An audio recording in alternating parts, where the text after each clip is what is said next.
Welcome everyone, it's Frank from Talking God's Grace. Welcome to the channel. I'm a grace believer. I was a former witness, Jehovah's Witness. Primarily on this channel we talk about grace, and I do talk about the organisation of the Watchtower, but I always revert back to grace and believing in Jesus, because that's the only way you can be saved. I've been talking on the end times in a few last month or so. And today's topic is going to be a continuation on the parables that Jesus used in Matthew chapter 25. You may recall there's the faithful and discreet and evil slave, there's the foolish and wise virgins. We're going to look at now is the parable of the talents. And unfortunately, when we think about this, people use this passage to scare believers into doing works, right?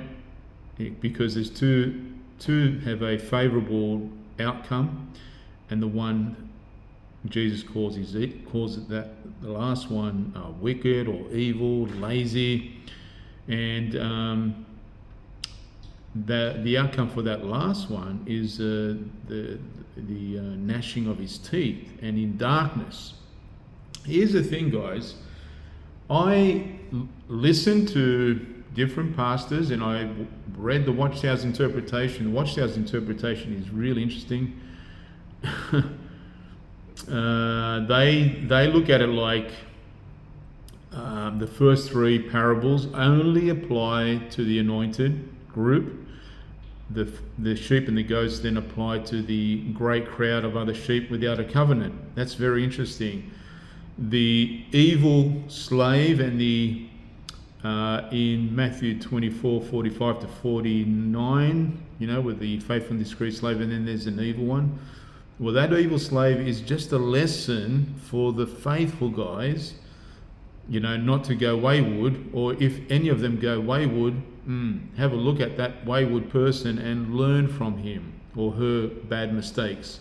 And same with the talent. That's how they perceive it, because they believe in 1914 the kingdom was established. So they believe that Jesus has already returned and entrusted them with all these gifts, all these talents, all his possession on planet Earth.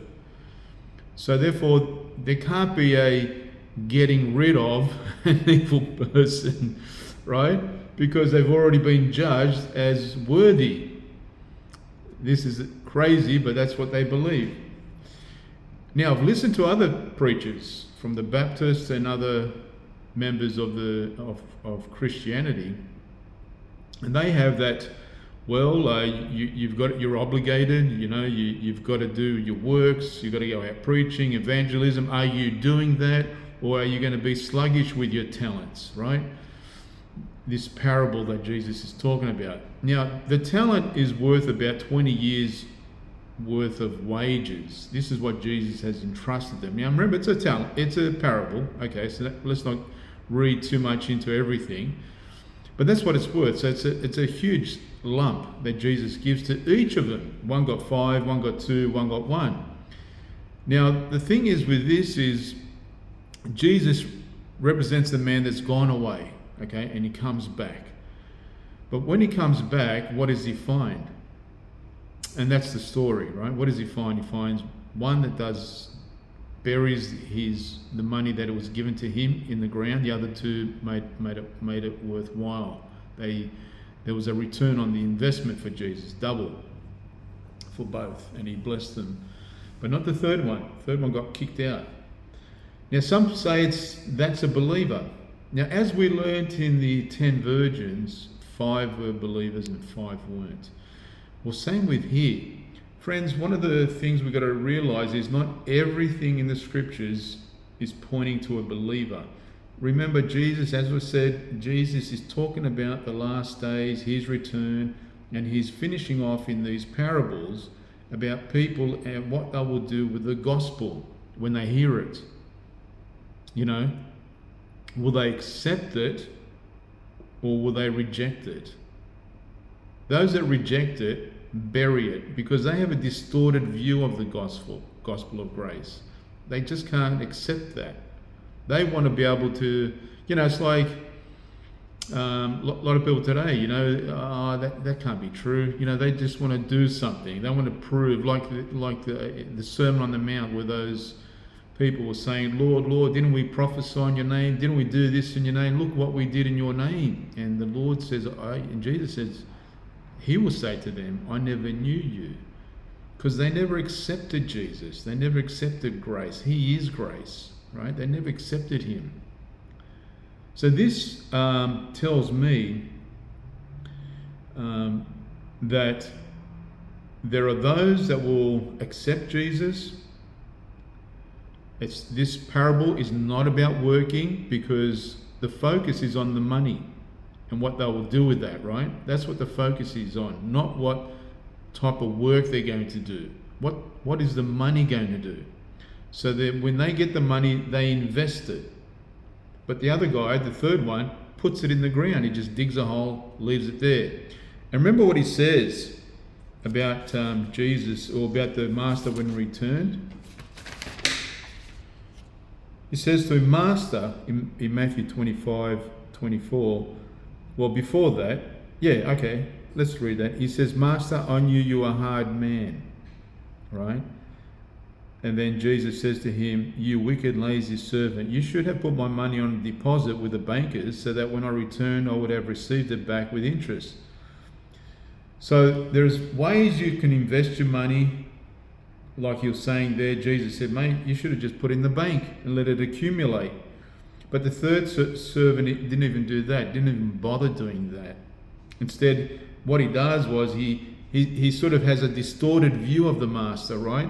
He hasn't had a proper view, and a contempted almost view of the master. And so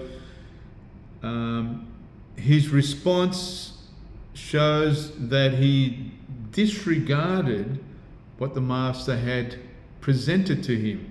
Remember what he called him a hard man. Master, I knew you were a hard man. Now, why would he say that? Right? Why would he say that?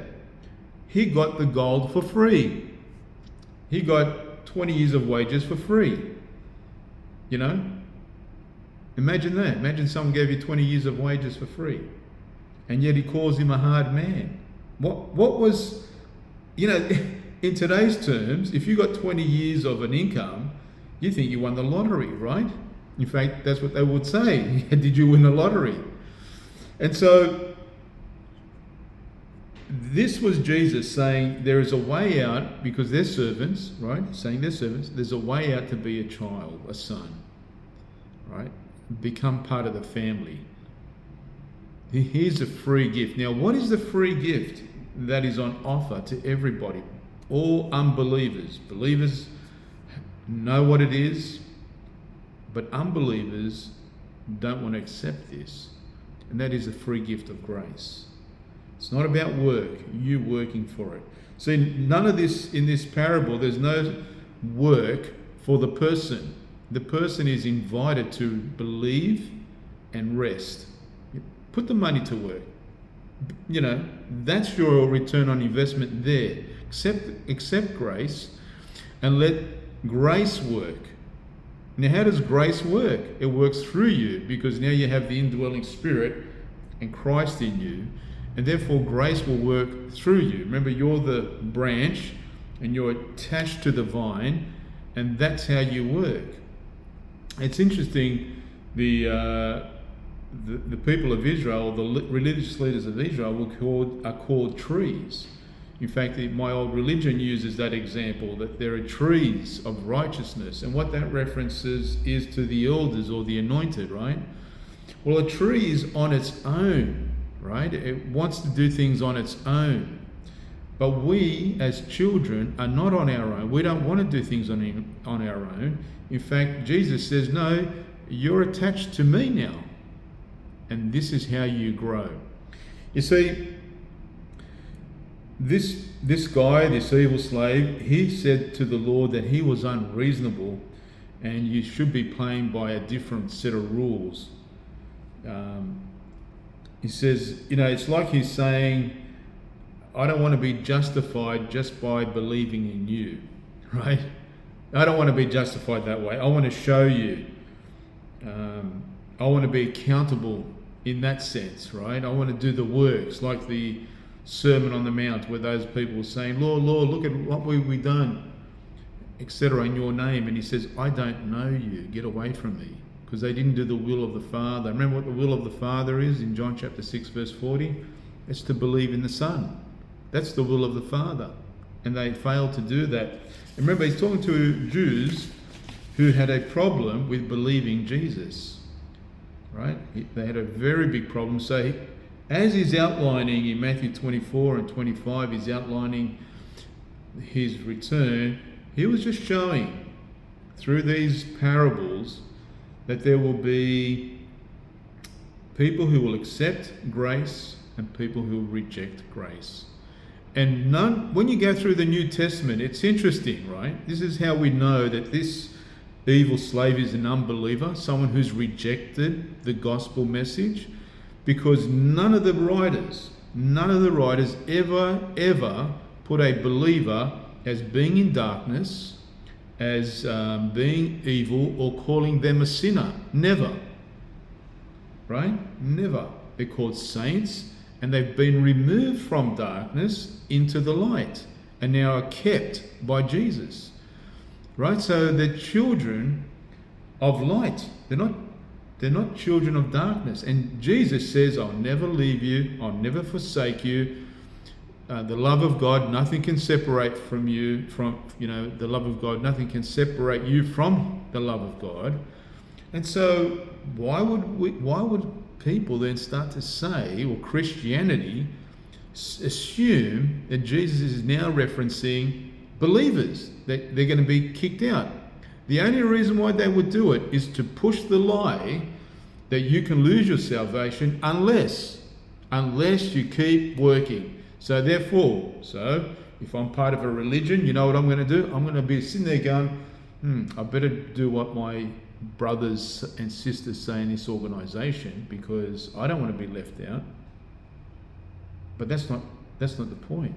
You see, that's just keeping you captive. It's not about our effort at all. This parable is not about our effort. They're not working for it. It's about investing in the Spirit, investing in God's grace, and allowing God's grace to take hold of our lives and letting that grow. That's the return we get, right? If you walk in the Spirit, you grow in the Spirit. So that's it. So when the Lord returns, as it were, that's where he gets to the sheep and the goats as the black and white. Who are the sheep and who are the goats? Right? They're not believers who become goats, or half. One day you are and one day you're not. No.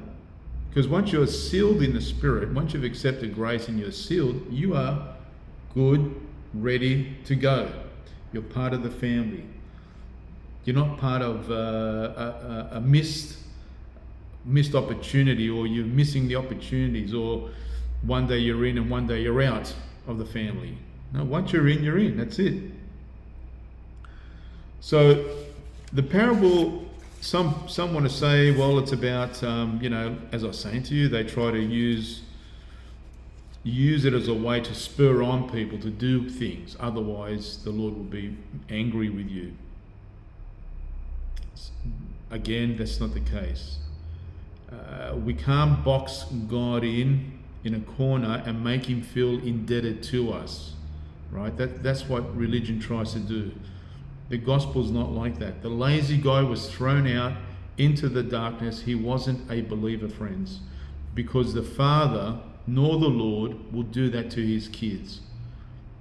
Okay, we don't need to be afraid of God. As I mentioned in my previous video, fear is with punishment, but the love of God removes all the fear. What you're hearing from these religious organizations and even individuals is a quasi-type of gospel, and it's mixing the God covenants, it's mixing the old with the new. That's what they're presenting. But that's not what Jesus is presenting. We need to counteract the lies, these lies, by the truth. Jesus is the truth. Okay? Jesus is the truth. Jesus is grace. And his love for us and through Christ, the Father and Christ, is unconditional. So therefore his love isn't based on what we do. It's not based on what we do.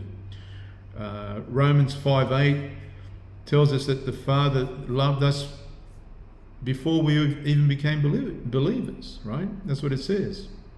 And so we should just remember that. It's not about what we do. We are saved because it's a gift from God and because we believed in his Son, Jesus Christ. And once we believe, that moment we believed, we were saved and we came into the family. We were like those, we were once servants, then we came family. We're like those initial servants who accepted the grace, and then because we've accepted it, now through us, the fruit is growing. Galatians 5:22-23, the fruit of the Spirit now can grow through us and in us. But it's not growing because we're working, it's growing because we're attached as a branch attached to the vine. So anyway, I hope that's helped you understand this parable of the talents. It's a return on investment. Don't have to make it too complex. It's about an unbeliever is the wicked slave, and same with the virgins, the foolish virgins, they're unbelievers. Same with a wicked servant, an unbeliever. Jesus is making a contrast between one that accepts the gospel and one that doesn't. And we're going to see the fruit next time we go with the sheep and the goats. The final paragraph is the fruit of the grace message. That's what you're seeing. So friends, I hope that's helped you in some way. Let me know. Of course, as I said to you, 95%, I would say 95% of the community out there, Christian community, will teach you it's about your works, using your talents, like whatever your gifts are, your financial gifts, financially or whatever talents you got. Use that. If you don't use it or hoarding it, you're like that lazy slave. My argument is no, it's not about that. It's those who accept the grace message and those that don't. Those that don't, just bury it, call the Lord a hard man, but yet he's offering it for free. Right? He's offering it for free. There's no strings attached to it. It's either accept it or you don't. Okay, so people are choosing where they want to go. Let's face it, that's what they're choosing. And so, of course, people are going to be saying, Lord, Lord, look at me, right? Because they want to show that they can do it their way, their trees of righteousness, their own self-image, right? Their own self-righteousness. But not us. We're quite happy just to rest, because that's what it means to come under this arrangement with the Lord. It's just resting, believing and resting. That's what we're encouraged to do. It's pretty easy, actually. So anyway, thanks guys for listening. Let me know what you think. See you later.